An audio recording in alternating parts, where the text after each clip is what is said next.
Mas, afinal, quais são as mudanças que esse projeto prevê? E qual a sua opinião a respeito desse tema? Doutor Jonas Braulio, à vontade. Obrigado, Fernando. A pergunta é uma pergunta alentada, mas está muito bem fundamentada. Esse projeto está sendo intitulado, né, no meio acadêmico, no meio jurídico, como o novo marco regulatório da improbidade administrativa, dado o grau de importância que ele tem. Ele realmente causará uma profunda modificação naquele diploma, embora mantenha essencialmente as características que hoje nós conhecemos, elas serão mantidas. O que caracteriza um ato de improbidade administrativa, tudo isso será mantido. Mas ele vai realmente fazer grandes alterações. Mas antes de começar a responder a tua pergunta de forma objetiva, eu preciso apenas pontuar, para levar quem está nos ouvindo uma boa informação, o que é a Lei de Improbidade Administrativa hoje, né? O que é que ela representa hoje? Ela tem uma inspiração constitucional, porque ela regulamenta o parágrafo 4º, artigo 37 da Constituição, e o seu objetivo é estabelecer os critérios objetivos para que alguém que pratique um ato desonesto, que pratique um ato desleal com a administração pública, possa perder seus direitos políticos, perder a função pública, restituir valores que eventualmente tenha embossado de modo ilícito ao erário, além de ter perdimento de parte do seu patrimônio como uma consequência dessa necessidade de restituição, além da aplicação de multas e outras penalidades que a lei prevê. Então, basicamente, é uma lei de inspiração constitucional que prevê critérios objetivos para a aplicação de consequências graves para atos graves e que lesionam o interesse coletivo, que lesionam o patrimônio público, consequentemente, o interesse coletivo. Essa é uma lei que ela tem inspiração, ela não é algo 100% novo, ela não surgiu, os seus fundamentos não surgiram no governo Collor, a partir do projeto Collor, não. Já existiam pelo menos duas leis anteriores a ela, que era a Lei Bilac-Pinto, que era a Lei 3.502 de 1958, e a Lei Pitombo-Godoy Ilha, que era a Lei 3.164 de 1957.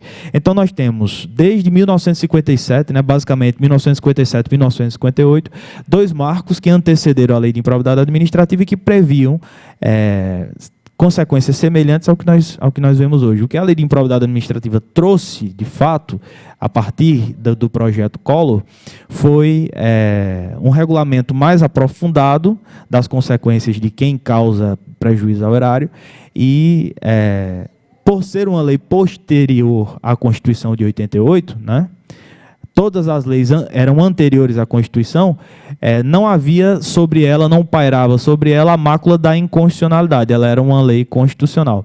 Eu creio que eu esteja falando para muita gente que estuda direito ou que tem alguma vivência com linguajar jurídico. Quando nós falamos em constitucionalidade, a maior parte dessas pessoas já compreende de cara, mas considerando que pode existir alguém que não tenha, né, essa vivência, eu faço uma breve consideração.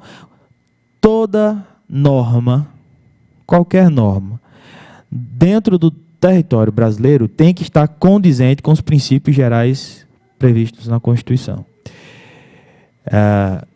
Se não tiver, ela não pode ter validade.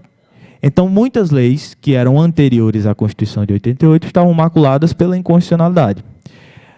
A lei de improbidade, ao revogar todas as outras leis que tratavam da mesma matéria, ela dissipa essa nata de inconstitucionalidade que havia e começa a tratar de forma bastante concreta a respeito disso. Agora, a lei de improbidade, ela veio de um apelo popular muito forte. Realmente, Collor ganhou, muito bem colocado no momento de formular o questionamento. uma campanha à presidência da República sobre um jargão que era a caça dos marajás. A caça aos marajás foi o que deu a tônica da campanha do ex-presidente Collor. A sociedade estava mobilizada naquela época, como está hoje, né? Havia uma euforia quando se falava em corrupção, colocava a corrupção como sendo a principal mazela que fazia com que o serviço público não funcionasse, como sendo a principal mazela entre a necessidade da população e a capacidade do Estado de promover, né, os serviços básicos, saúde, educação. E hoje também nós vivemos um cenário muito parecido com o cenário de 92, quando essa lei surgiu. A população ela está na mesa do jantar e do almoço e do café da manhã das famílias, está na mesinha de bar, está na imprensa, está em todo canto discussão sobre corrupção. Então, aquele cenário de 92 acaba se repetindo. Há uma reciclagem histórica das aspirações da população, e, não por outro motivo, nós começamos a ver alterações dos principais diplomas normativos que constituem o nosso sistema anticorrupção. Entre eles, a lei de improbidade. Veja bem, esse projeto, agora vamos lá, eu fiz assim uma breve introdução, e se eu estiver me alongando demais, eu tenho esse hábito, por favor, vão me freando aí, que a gente vai tornando mais didático o debate, dinâmico, na verdade. A título de mudança, o que é que esse projeto de lei que tramita desde 2018, mas que só veio a ser aprovado agora, em 2021, na Câmara, o que é que ele prevê de mudança? São várias. A mais importante delas, e assim, eu pretendo ir ao longo do programa, a gente vai expondo. Eu vou colocar logo de cara o que me parece mais relevante, porque aí vai pautando e nós vamos fluindo.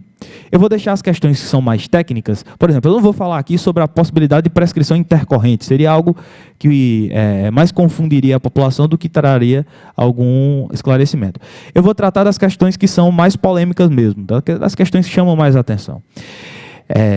A atual lei de improbidade administrativa, ela prevê a possibilidade de alguém ser condenado por conduta culposa,